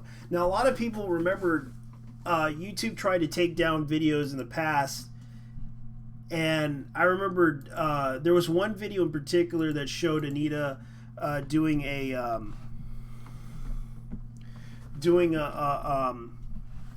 commercial, an infomercial for a guy who a lot of people claim he was a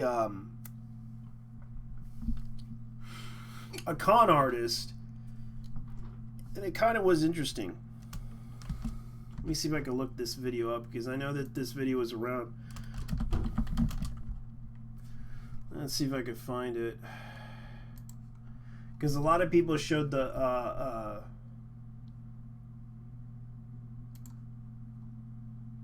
like a lot of people talked about her connection to a video that they did, and it was an interesting video, and it was a lot of people questioned the Telesilla thing and how she actually was in this video. Hi, my name is Anita Sarkeesian. I'm from... Now, I'm going to show you guys this video because a lot of people don't remember this video. Oh, that's hot. That's hot. And I assume that YouTube is going to take this down, because I know for a fact that she did an infomercial for a testimonial for internet marketing guru Alex Manduson. Hi, my name is Anita Sarkeesian. I'm from Los Angeles, California, and my website is neonandchrome.com. And I just want to let you all know how amazing Alex's teleseminar secrets was. It really motivated me to get my own business started. In my current day job, I saw how teleseminars could change the face of your business and make a lot of money, but I didn't really understand how it worked.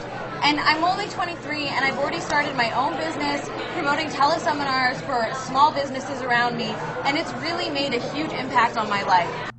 Now, a lot of people never talk about this and never question this, because a lot of it, Alex Mordison, for those who don't know, and we'll look him up because he's known for a lot of things. Now, a lot of people talked about Alex Mordison. He's an American writer, 55 years old. He does have his YouTube. He does have a YouTube channel. A lot of people question him in his teleseminars. Like they talk about Alex Mordison as a con artist. Like, there's some people that talked about this guy. Let me see, because it's connected to him, and there's like a lot of. Let me go ahead and show you guys if I can find that thing on Brave, because I know that Google has been trying to be biased. And if I can look up Brave or DuckDuck, because I know they're. Because Brave tends to be the most. Yeah, I was looking that up. Let me see here. Paste the con artist. Nope, I'd rather go to DuckDuck, because I know that DuckDuck actually DuckDuckGo. DuckDuckGo.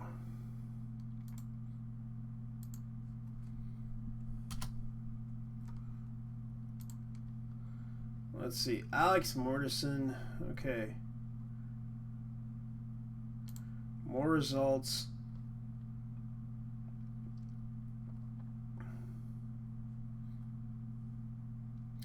See if I can find it, because I know that a lot of people talked about this person.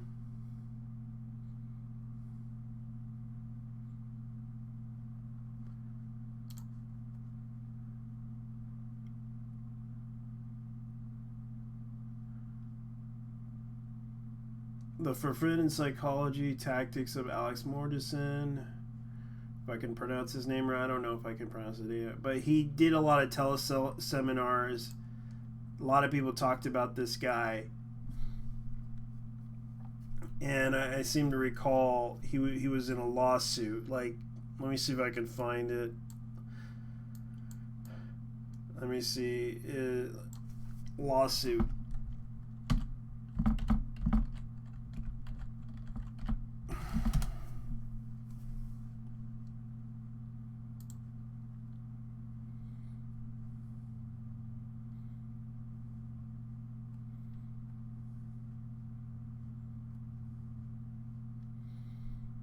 Productive secrets, income, marketing.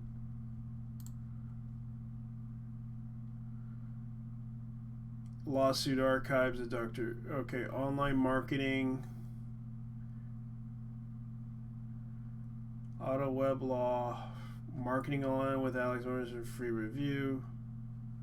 See if I can find it. Because I know that they have done searches about him.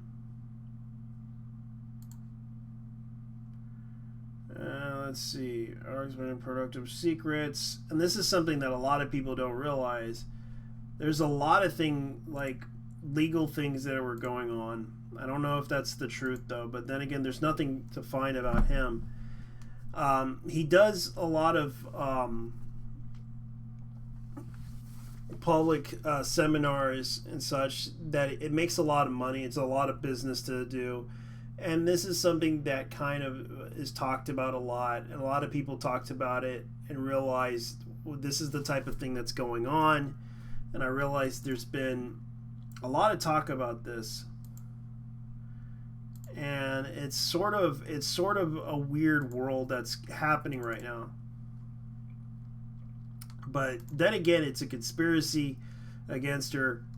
But she did get featured in a teleseminar, which was like a business thing that happens, and a lot of people were questioning it out of spite the fact that there was evidence that she basically did talk about it. Now, a lot of people felt she was being legitimate about her stance on games, but at the same time, it caused a negative impact in the industry, and a lot of people felt that she wasn't legitimizing her feminist ideas. They felt she was fluxed in a lot of it, and a lot of people questioned her, especially the rumor that was happening. And I looked into the whole issue about it and found out that it wasn't really.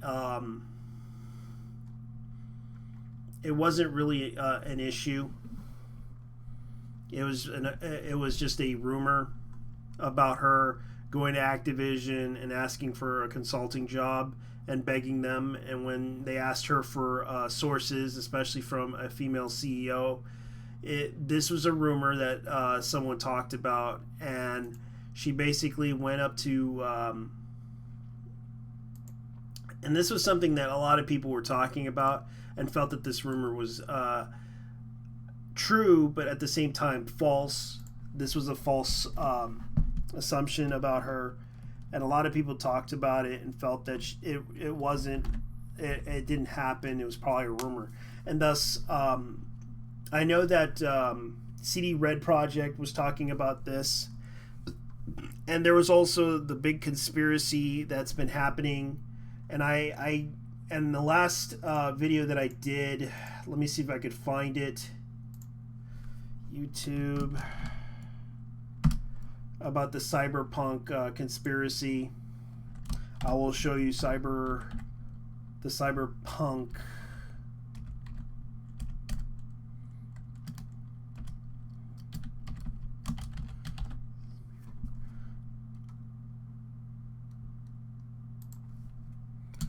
$2077 conspiracy.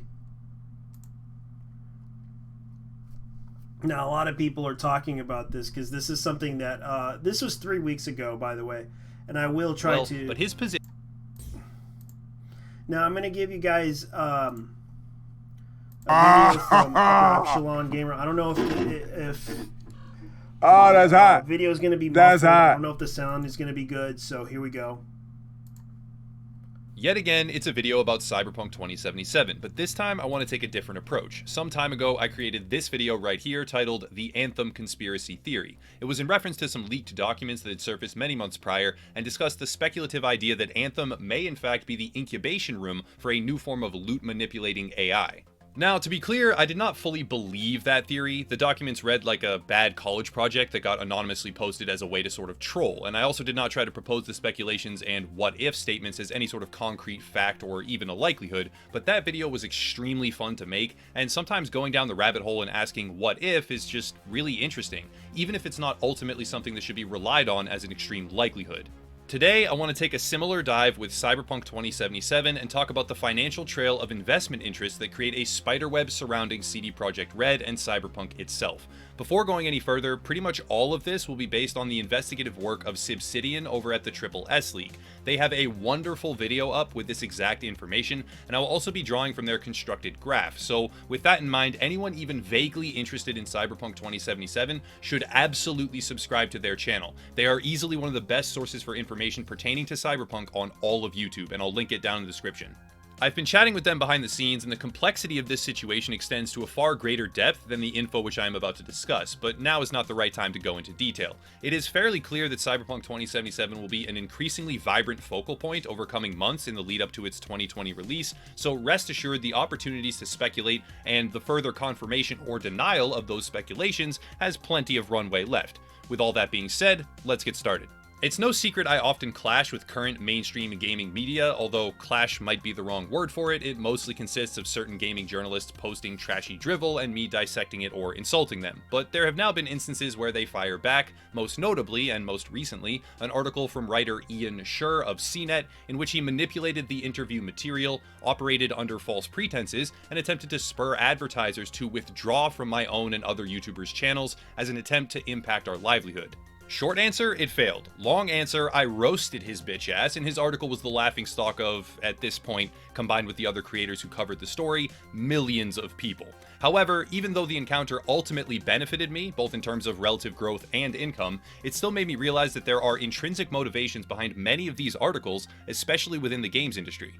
I was approached under the pretense of an investigation to determine YouTube's inner workings and the seemingly ingrained audience interest when it comes to negative material or content. Instead of actually legitimately pursuing that angle, Ian Scher had taken months of his time to contact advertisers and try to get them to back away from the channels he discussed. His article was written before it had even been written. Now, what I mean by that is that he did not go into this with any sort of unbiased predisposition. He was not trying to learn or evolve or produce valuable information. He had a now obvious goal, which he was questing like a little bitchy white knight to fulfill by whatever means necessary.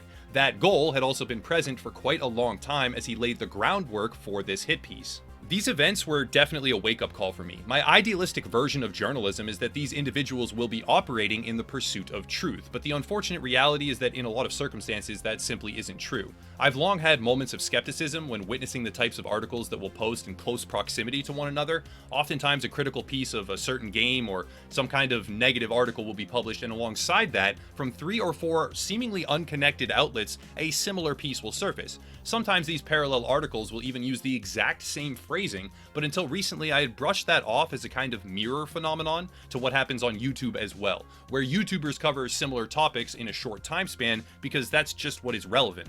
However, after learning more about the relative time frame of written journalistic pieces, it became clear to me that in a lot of instances this actually cannot be true, because from start to finish, the process of crafting, approving, and publishing these articles is longer than a day or two. In extreme cases, it can be weeks or months, but even on the low end of that spectrum, it is not a similar case to YouTubers because there are many more steps required. I can find a topic I enjoy, do a chunk of research, write, edit, and upload a video in a single day, most of the time. And unless these journalists literally see another article from a separate outlet entirely and frantically type their own with a similar message to have it instantly approved and uploaded to their site, they must in fact be somewhat coordinating, because to both begin and then subsequently post these similar perspectives would require at least a modicum of communication and synchronization.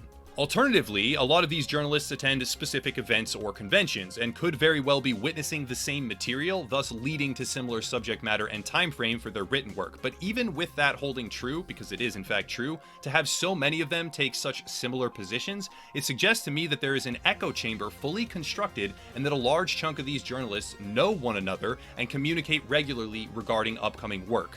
For two extreme examples of this sort of phenomenon in media, though not specific to the games industry, we have the coordinated language regarding fake news and Easter worshippers. Now, I've chosen one example from both the left and the right side of the political spectrum because this isn't about swaying anyone. This is to outline collusion between sources when it comes to the reporting of or the reaction to journalism and news.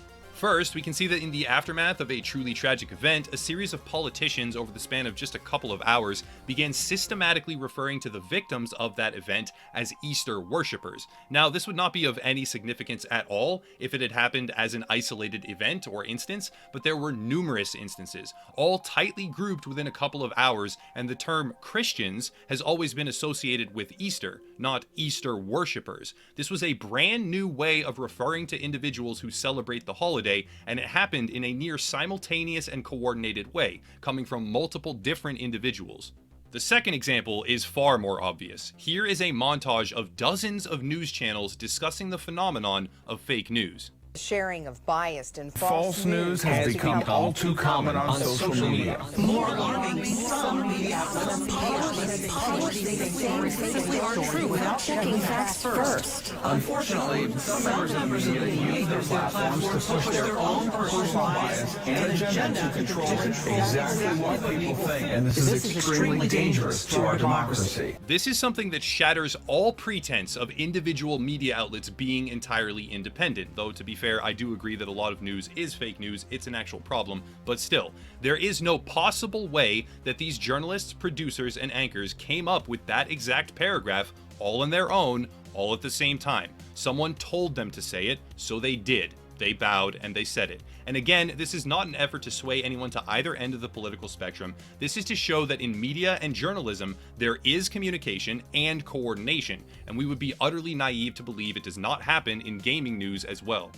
This is what finally brings us to Cyberpunk 2077. I won't rehash old material in depth, but there have been a few different outlets and journalists who have taken it upon themselves to discuss the recent gameplay and trailer while making insinuations of mishandled or callous representations of various different demographics. This is a subjective interpretation without any evidence of intent, and in truth, the positive press surrounding the game is far greater than its detractors, but with such little substance and such a flimsy foundation, even in the face of contextual clarity from the game's conceptual creator himself, it leads me to speculate that there may be further motivation behind the false altruism that is so often proposed as their incentive. Now we arrive at the work done by the SSS League. Essentially, by tracing financial information back through the spiderweb, it can be shown that Polygon, Kotaku, and the Gamer Network, which encompasses outlets such as Eurogamer and Rock Paper Shotgun, have direct connections through investor interests or financial ownership straight back to the Epic Games Store. Why is this relevant? Because CD Projekt Red is a development arm of CD Projekt, and CD Projekt is responsible for GOG, or Good Old Games. Good Old Games is a storefront much like Epic Games and Steam, but GOG actually takes a far more consumer-friendly stance. GOG has been struggling recently, but in partnership with Microsoft is getting ready to unveil its newest update, Galaxy 2.0, in the somewhat near future. Now, if we hop over to the Epic Store, Tim Sweeney, Epic CEO, has made it clear that he believes developers will decide who wins between his own storefront and Steam, and his primary tactic is to poach exclusive deals, obviously going after titles that are projected to be heavy hitters, such as Borderlands 3, The Outer Worlds, Metro Exodus, etc., etc. There are also some indie games interlaced into that roster as well, but his position is that exclusivity is the method by which to grow an audience the fastest. CD Projekt Red will obviously be adding Cyberpunk 2077 to their own storefront, GOG, and with Cyberpunk 2077 poised to potentially be one of the largest releases in gaming history, this will mean a massive boost to their own platform. However, in classic CD Projekt form, they have also made it clear the game will be coming to Steam as well. And since Steam is the current titanic competitor to the Epic Store, and the game has already outsold through exclusively pre-orders all competitive games on the market this month, it is already shaping up to be a large motivational and profit-driving factor for Steam and inevitably GOG. CD Projekt Red has already confirmed the game will not be an Epic Store exclusive, so here we are, examining a game already picking up momentum as one of the most hyped releases ever in gaming history, and it will not be to the benefit of the Epic Store. This is where we see the importance behind the financial spiderweb, with GOG Galaxy 2.0 on the horizon, accompanied by a game that is going to, and already is, breaking records. It is not in the interests of the Epic Store, knowing it will not obtain exclusive rights even for a short period of time, as with Borderlands 3. It is not in their interest to promote this game, or help it succeed. On the contrary, it would be better if the game did poorly, at least for them, since it may even spur a lot of users to abandon the Epic platform for a storefront like GOG 2.0, on which they may remain if the platform proves sufficient. And one of the most highly anticipated games in years from a community-endorsed publisher and developer is housed there as well. Not to mention a final factor, since the game is a first-party IP that will be sold on a first-party storefront, a lot of players will buy the game there specifically to support CD Projekt as much as possible. Epic is in competition with GOG, and GOG has recently been struggling financially, that is true, but with 2.0 and Cyberpunk 2077 in unison, that could all turn around. And in any corporate space, having your competition thrive and grow is typically unwelcome. We know that modern media collaborates and coordinates. In an ideal world, independent news outlets would all operate as their own isolated entity, free from overarching control. But the loudest voice is always money, and with a large amount of money being funneled into the Epic Store, with more than one multi-billion-dollar company deeply invested in its success, is it really that unexpected to see directives funneled down through the ranks with the intent on curbing some of the mounting enthusiasm? The public evidence of financial ties does not guarantee a cohesive attempt to smear Cyberpunk 2077 for the benefit of the Epic Store. I am not accusing anyone of impropriety or illegal activity, but when examining the broader picture, I would believe it would be naive to not ask the forever valuable and ultimately interesting question, what if? What if these companies have told their partners and their subordinates, whom they control through majority investment, to paint a cornerstone of the competition's success in a negative light? What if the journalists communicated, past and present, to make this a reality? And what if this is just the beginning? The Epic Store isn't going anywhere, and neither is GOG for the near future, at least until they have rounded the bend and seen how 2.0 will progress with the added hype of Cyberpunk 2077. Would it be so hard to believe that this game, based on megacorporations and the corruption of corporate greed, would be the centerpiece in a less exaggerated version of what it seeks to portray? I find myself constantly wondering, what if? That's it for today, though. If you want to support the channel, check out the links down below. We have merch, memberships, stuff like that, but I'll cut it there and stop rambling. Also, again, please do subscribe to the Triple S League. They did some phenomenal work with this concept. Thank you all for watching, and have a nice night.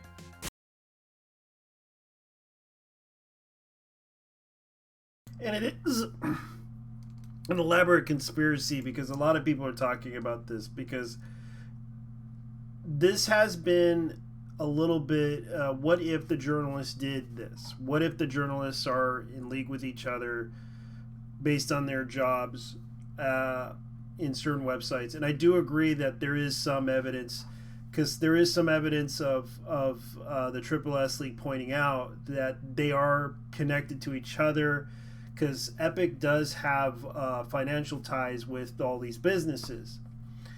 So does Pop Read and others, and it's kind of like they own Disney, Star Wars, and all this other stuff. And the fact that people, especially when the Fandom Menace talks about how bad it is and how they're trying to promote all this stuff, it's getting to that point where people are questioning this a lot, and this is something that bothers a lot of people. And it does seem to connect the dots, because they're trying to ruin a business, especially EA, because I know that EA had been in the past tried to do something, and I noticed that EA tried to tried to please the journalist and tried to make them understand that they are working on trying to be inclusive and diverse and all this other stuff. And it got to the point where they actually tried to get Anita Sarkeesian involved in this, and also paid her to visit all these places to basically lecture about game design, and from what I heard from people, this was a rumor that was going around that she was being paid $22,000 to appear at these studios that people were working at. And from what I heard from the rumor, based on an insider that I talked to a long time ago, he explained that Anita Sarkeesian wasn't well liked, and they did not like her there because she was basically wasting their time while they were working trying to program the game, and it was she was an annoyance than a asset to the EA. And I understood that a lot of people were not happy with her personally being there, because they were focused on the job more than they were focused on her. And I understood that there were some people that supported her in the job, getting people hired on the job, and also the fact that there was people there that were letting their friends and people to come in and try to do the job. And this was something that a lot of people were questioning, a lot of people were upset about. This was something that happened a long while back, and people were starting to question this. But this is something that happened, and I'm not going to try to disrespect anyone or anything. I understand that a lot of people were upset with Anita, and look how, and from what I heard, some people still blame her for the and this is kind of the truth of the matter, because some people still believe that she was the reason why Mass Effect Andromeda was not a success. And I understood that a lot of people were pressured into making the game. And this is kind of why people weren't happy. And this is sometimes the issue, that a lot of people did not trust Anita in the game community for a reason. And this is something that a lot of people were kind of expecting of her, especially when she came out and tried to ask for a consulting job at, especially when all the journalists attacked CD Red Project over the issue of the trans woman in the picture. I didn't have a problem with that picture, because it didn't really matter about the fetishism thing. It was just and according to the artist, it basically said that it was an exploitive piece of art to point out it's a cyberpunk dystopia future where they use these type of ads to basically exploit this type of people, especially transgender people like that. It didn't matter what people thought about it. A lot of people felt that the people that were attacking this were in the wrong, and rightfully so, because they were surprised by this attack against the trans woman. And personally, I thought it was ridiculous, because first off, who cares? Because a lot of the fact that they actually put a trans woman in the game, but the problem is they don't want to admit the issue about this. They basically are trying to attack it because they didn't like the picture of the trans woman, thinking it was sexualized, thinking it was something, but it was stupid. I didn't have a problem with it, because it wasn't to make fun of it. I understood that they were trying to show a dystopian future where this does happen, and I get that. They were trying to show a dark, gritty storyline, and that's what the creator wanted, and they basically didn't want to admit that. They didn't respect a POC creator's vision, and they basically tried to ruin it, because they basically wanted to ruin GOG's business. Same way they did EA, same way they did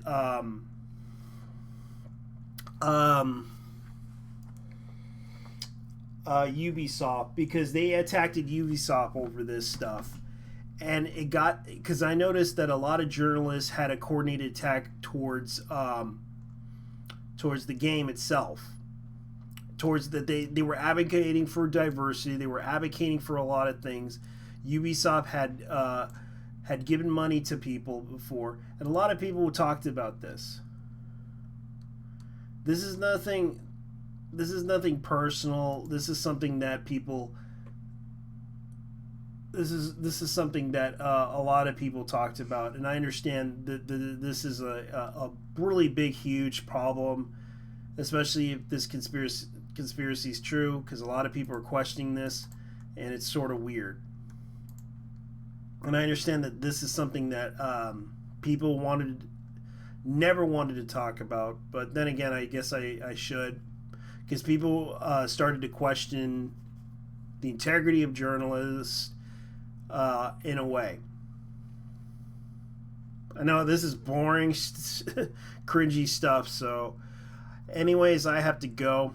I might as well leave, so you guys take care. I gotta go. Bye-bye.